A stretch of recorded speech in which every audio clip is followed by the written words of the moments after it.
Cultural diversity is a prominent fixture in every community. St. Paul displayed its own diversity during its second annual Heritage Festival. There was music, food, and stories swapped as the town of St. Paul embraced the many different backgrounds that make up the community and its surrounding areas. We're seeing a growth in the African culture and the Filipino community as well, East Indian, Irish, you name it. I think we've got every culture covered here in St. Paul. Organizers were encouraged with the turnout and enthusiasm that filled the hall for the whole day. What we're really hoping to see is that this will evolve into something bigger every year. It would really be nice to have even more support so that we can extend the event into the evening.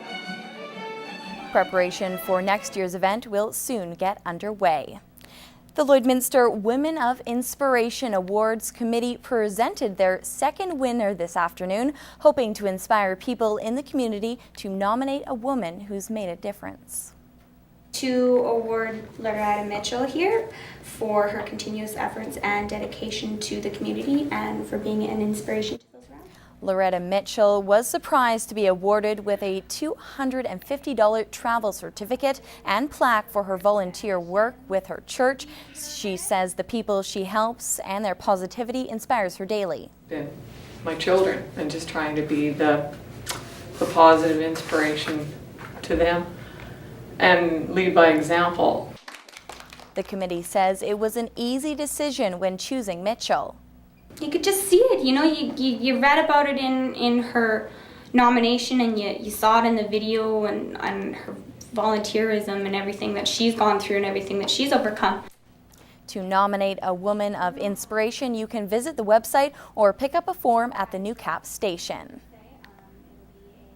Well, another weekend is here, and so far the weather is looking good. Now here's Lloyd FM's Heather Clagus with this week's What's Happening.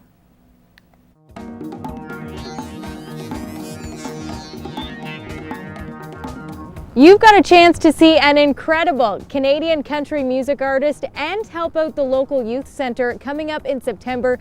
George Canyon will be live in Lloydminster. September 15th is the date of the show. It's going to be at the Lloyd X Grounds and tickets just went on sale. If you want to get your tickets for the show, you can stop by Cliff Rose for Clothes in downtown Lloydminster. You can also get them at Tunes Music and Audio and at the Vacuum Clinic as well. So see an incredible artist and help out a great cause this September. Well, is this maybe the closest you've been to a Midway this summer? Well, you can change that this weekend as the fair continues in Vermilion tomorrow. You've got a chance to check out a whole bunch of different things, including the Pony Chuck Wagon races. Also live on the grandstand, they've got Hoja and also a special performance from Krista Scoggins as well. So if you haven't had a chance to go to the fair yet, head to Vermilion tomorrow. This weekend, we've got a chance for you to win a copy of Scissor Sisters' latest album. It's called Magic Hour. A magic hour or maybe even more of music can be yours because this album has some bonus tracks on it. If you want a copy, real simple. All you have to do is email your name and daytime phone number to tvcontests@newcap.ca. And we want to say thanks to John at Universal Music Canada for setting us up with the music. And kicking off next week, a huge event that a lot of country music fans have had marked on their calendar for a while now. Big Valley Jamboree in Camrose. Blake Shelton's going to be there, Dwight Yoakam, Toby Keith, and Rascal Flatts, and that is just to name a few. So that gets underway next week if you're thinking about heading out for some great live music. Well, whatever you choose to do this weekend.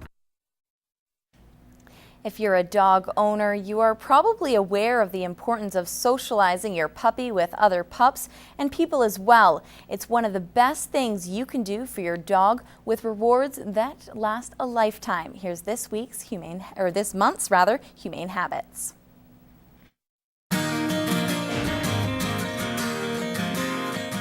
At the Lloydminster and District SPCA, we care about the temperament of animals.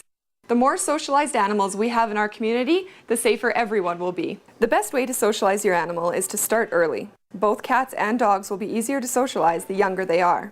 Set up play dates for your animal so you can control the environment. Be sure to choose other animals that are social so your pet will be set up for success. When you're introducing a dog to another dog, avoid face-to-face contact.